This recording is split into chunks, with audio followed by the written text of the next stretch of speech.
bem com vocês? Vamos dar mais uma semana de aula, né, com vídeo aula. Espero que vocês estejam bem, espero que vocês estudem.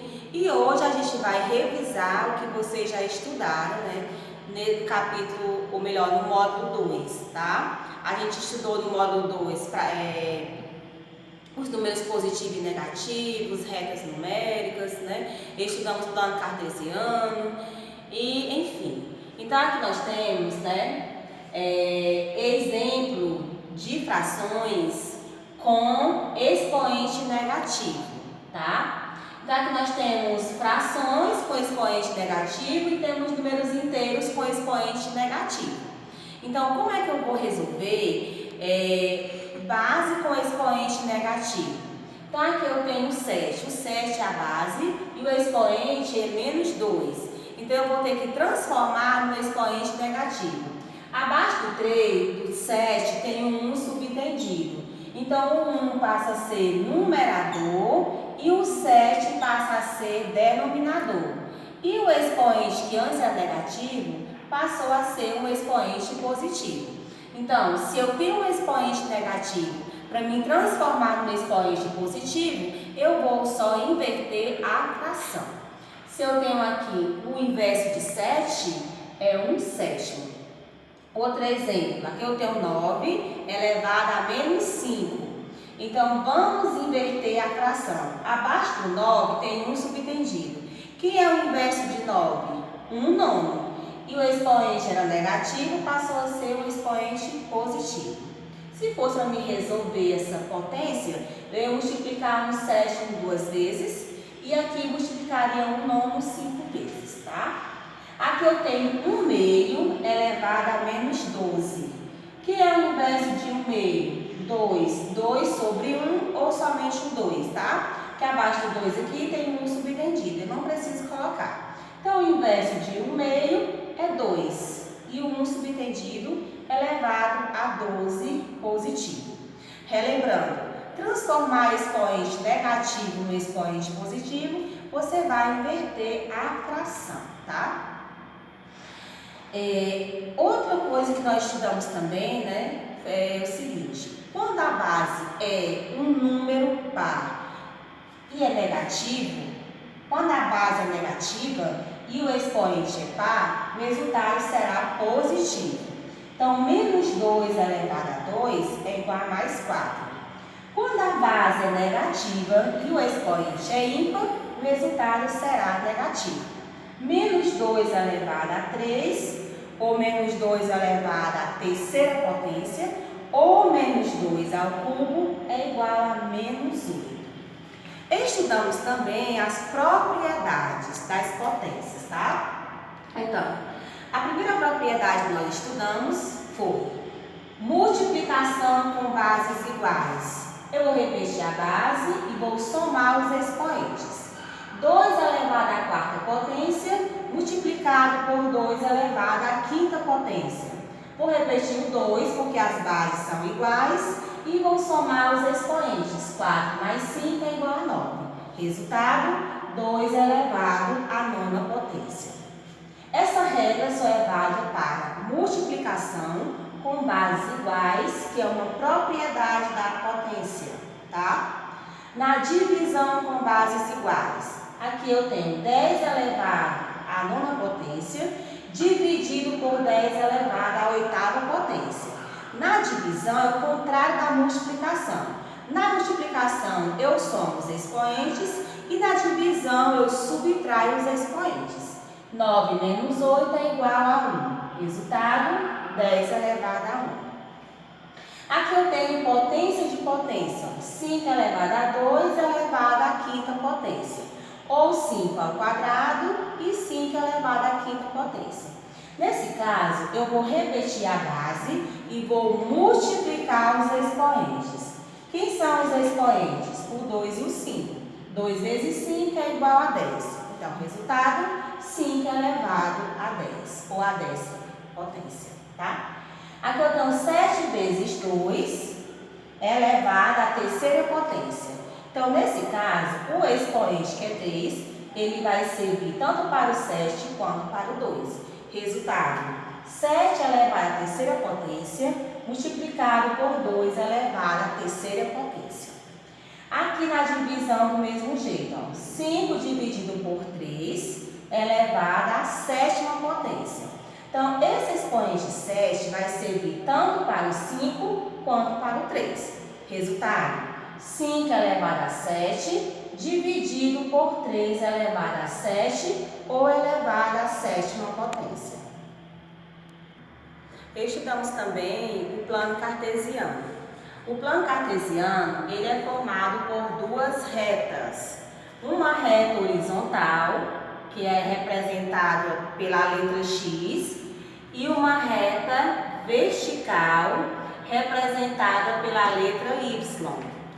A reta que é representada pelo X é chamada de eixo das abscissas, e a reta que é representada por Y, ela é chamada de eixo das ordenadas, né? E o cruzamento dessas duas retas, temos aqui a origem, que é representada pela letra O, tá? De origem, dessas duas retas. E aqui também eu tenho um ponto, vou colocar o ponto 0, tá? Do 0 à minha direita estão os números positivos, ó. Observa aqui a reta, sentido positivo. Do 0 à minha esquerda estão os números negativos, aqui ó, sentido negativo, observa a seta, tá? Do 0 para cima estão os números positivos, aqui no eixo das ordenadas, tá? Observa aqui o sentido positivo para cima, o sentido da reta. Do 0 para baixo, ó, sentido negativo, observa a seta, está os números negativos, que está no eixo das ordenadas, que está sendo representada pela letra Y, tá? E nesse plano cartesiano, a gente pode formar os pares ordenados. Então, vamos lá. O par ordenado, ele é formado por dois algarismos. O primeiro será representado pelo eixo das abscissas e o segundo pelo eixo das ordenadas. Então, se eu pedir um par ordenado 3 e 4, então vamos lá, o 3 tem que ser o primeiro aqui, ó, eixo das abscissas, e o 4 aqui está no eixo das ordenadas. Então, o par ordenado aqui é 3 e 4. Se eu pedisse outro par ordenado, 3 e menos 2, seria o 3 aqui no eixo das abscissas e o menos 2 aqui está no eixo das ordenadas, sendo negativo. Entrando em outro assunto, que também é super importante vocês saberem, né? Sobre volume, tá? Volume de um corpo. Vamos lá. Volume de um corpo é a medida do espaço que ele ocupa. Então, eu coloquei aqui 3 exemplos para vocês entenderem melhor o que é esse volume, tá? Então, o volume de água de uma piscina. Eu tenho uma piscina e eu tenho muita água. Eu não sei quantos litros de água tem naquela piscina.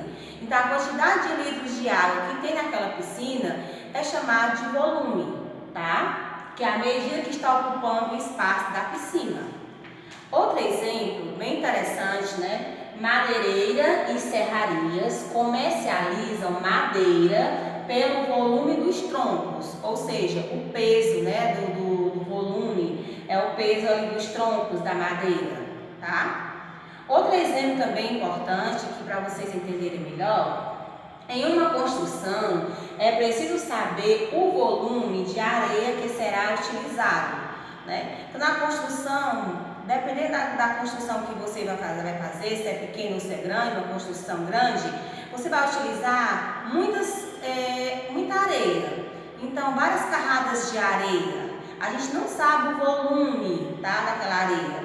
Então, o peso daquela areia, aquela quantidade de areia que tem naquele carro, ou que vai ser utilizado na construção, é chamado de volume. Então, aqui nós temos alguns exemplos, tá? De volume de um corpo, que é a medida do espaço que ele ocupa.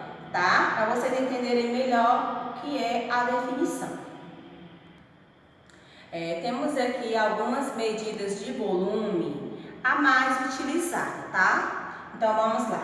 1 decímetro cúbico equivale a 1 litro. Litro de água, 1 litro de suco, 1 litro de refrigerante, tá?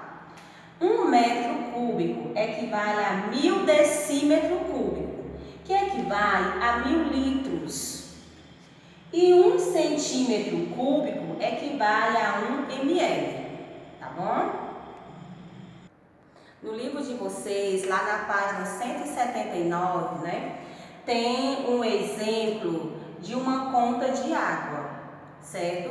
Então, todo mês chega na casa de vocês uma conta de água para ver o quanto vocês gastaram durante aquele mês, né? E quanto vocês consumiram de água e quanto vocês vão pagar por essa água que vocês gastaram.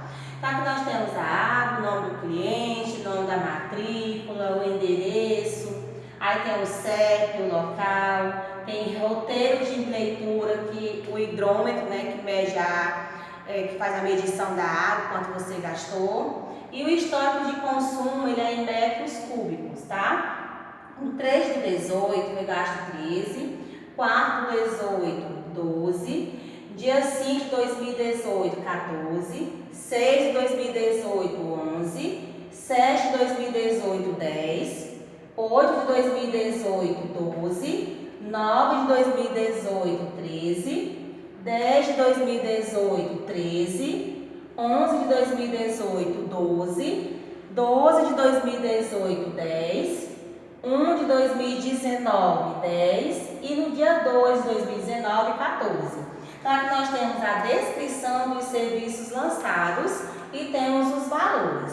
Agora vamos responder duas perguntinhas, tá?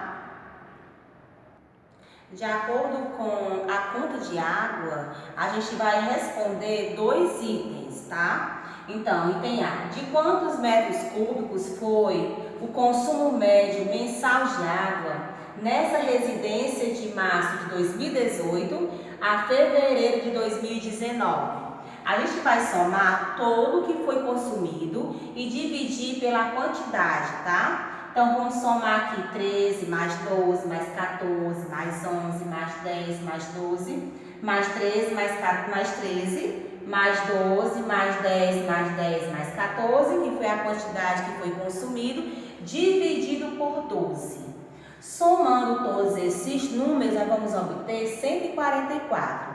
Dividido por 12, a gente vai obter 12 metros cúbicos, tá? Que foi o que foi gasto nesse período de março de 2018 a 2019, tá certo? E na letra B, sabendo que nessa residência moram 4 pessoas, qual é o consumo médio mensal por pessoas em litros, né?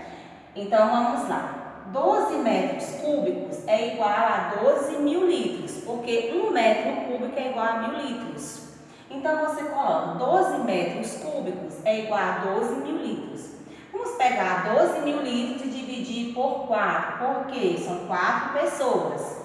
12 mil dividido por 4 é igual a 3 mil litros. A resposta, o consumo mensal de água por pessoa é de 3 mil litros. E se você quiser transformar aqui 12 metros cúbicos em litros, você vai dividir 12 vezes 1000, no caso daria 12 mil litros de água. Por quê? Porque 1 metro cúbico é igual a 1000 litros.